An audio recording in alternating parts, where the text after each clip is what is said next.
En direct des Thermalies 2016, je reçois Monsieur Thomas qui représente la station d'Alvar. Bonjour Monsieur Thomas. Et dans un premier temps, je vais peut-être vous demander d'expliquer un petit peu vos fonctions et la spécificité de la station d'Alvar. Donc, je suis Thierry Thomas, je suis directeur des thermes d'Alvar-les-Bains. Alvar, c'est une station thermale qui se situe entre Grenoble et Chambéry. On est dans le Dauphiné, dans les Alpes dauphinoises. Donc, pour vous situer par rapport à Paris, on est à 3 heures de TGV. On est à peu près à 500 mètres d'altitude, mais on se situe au pied de la chaîne de Beldon, du massif de Beldon, qui culmine à plus de 3000 mètres. Donc, on a cette chance de bénéficier d'un climat très sédatif, propice justement au repos, à la récupération. On est une station qui, historiquement, était une station de voie respiratoire depuis les années 1830 à peu près, même si le traitement à l'eau thermale a déjà commencé dès 1795 à peu près. On avait déjà quelques prémices du thermalisme à Alvar-les-Bains. À peine remis de la Révolution, on commençait à respirer à Alvar-les-Bains. C'est-à-dire qu'il y a un tremblement de terre qui a fait sortir par une petite faille une eau qui était noirâtre et qui avait une odeur assez particulière d'œuf pourri, donc qui était assez reconnaissable. Et donc, pragmatiquement, les gens ont essayé de savoir ce que ça pouvait faire. Et ils se sont aperçus que quand on plongeait quelqu'un dedans, puisqu'au début on n'était pas en voie respiratoire, ça n'existait pas dans ces années-là, et a priori les gens ils se sentaient mieux. Bon, c'était pragmatique. Et donc pendant très longtemps, ça a été un petit peu comme ça, où il n'y avait rien d'écrit, rien de fait. Et il a fallu attendre les années, comme je vous dis, 1830, pour que la station thermale prenne corps et prenne forme. Et donc s'oriente au début, on venait prendre les eaux, comme dans toutes les autres stations. On n'était pas en rhumatologie, en voie respiratoire, en phlébo, non. On venait prendre les eaux. Donc maintenant, après, avec les lois, les grandes lois sociales et l'après-guerre, il y a eu donc des définitions, des 12 orientations. Et Alvar a été reconnue comme une station de voie respiratoire. Ceci étant lié à ces eaux qui sont soufrées à l'état gazeux. Voilà. Et en 1991, donc on voit quasiment 2 siècles après le tremblement de terre, on a eu l'accréditation en rhumatologie. Et donc aujourd'hui, on a 2 orientations, les rhumatologies et bien entendu les voies respiratoires toujours.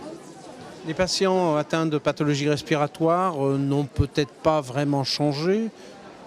Non, je dirais qu'au contraire, aujourd'hui, on a beaucoup plus de personnes allergiques. Voilà, donc on a beaucoup plus de personnes allergiques.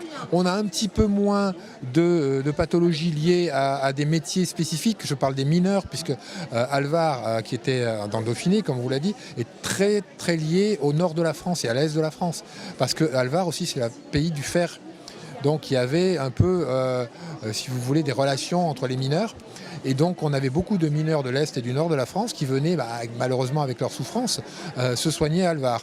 Mais ces pathologies-là ont bien entendu disparu, notamment la dilatation de bronches, qui maintenant est devenue une maladie relativement plus rare, alors qu'Alvar est vraiment quelque chose de purement, vraiment très très fort sur cette pathologie-là. On a une autre spécificité en voie respiratoire, c'est la cure de voix, la voix.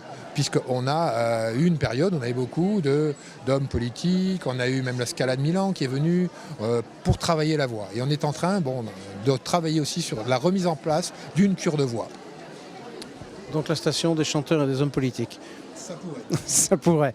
Deuxième particularité, deuxième spécificité, c'est la rhumato. Quelle a été au fil du temps l'évolution de la rhumatologie ?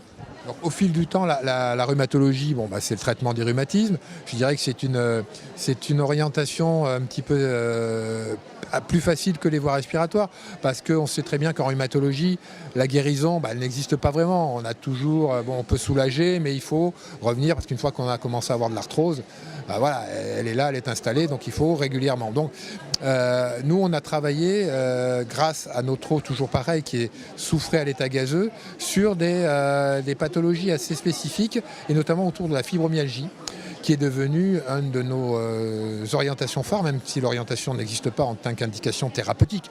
Mais avec la rhumatologie, on est aujourd'hui devenu l'une des toutes premières stations françaises dans l'approche de la fibromyalgie. Et est-ce qu'aujourd'hui, 2016, est-ce qu'il y a des évolutions qui se dessinent par rapport à l'une de ces 2 pathologies ou de ces grands domaines pathologiques, ou à d'autres peut-être, ou d'autres façons de procéder ? Tout à fait. Nous, on est en train donc, de développer je dirais des protocoles complémentaires à la cure thermale. Donc, ils vont venir, je dirais, catalyser les effets de la cure thermale et utiliser l'espace-temps des 3 semaines de cure pour permettre aux gens de bien travailler dans leur domaine précis. Parce que la cure thermale est quand même relativement généraliste par rapport au traitement. Alors, nous, on va essayer de rentrer dans le détail. Donc, on a fait la fibromyalgie et là, on travaille maintenant sur une autre spécificité, c'est les maladies respiratoires chroniques comme la BPCO ou comme toutes ces bronchites chroniques qui malheureusement ont des fins qui sont difficiles. Hein. Donc nous, ce qui est intéressant, c'est que les personnes viennent le plus tôt avant d'être déjà rentrées dans une chronicité trop installée. Plus tôt, avant la chronicité, c'est peut-être le mot de la fin ? Tout à fait, et je pense que s'il y a un mot à dire, c'est qu'il faut bien profiter du thermalisme, qui est vraiment un endroit où, durant 3 semaines, vous vous occupez de vous. Hein, vous reprenez conscience avec votre corps, avec votre esprit, et c'est vraiment un moment dans lequel on fait à la fois du curatif, du préventif, et on peut découvrir des nouvelles façons de se soigner. Je vous remercie. Merci beaucoup. Au revoir.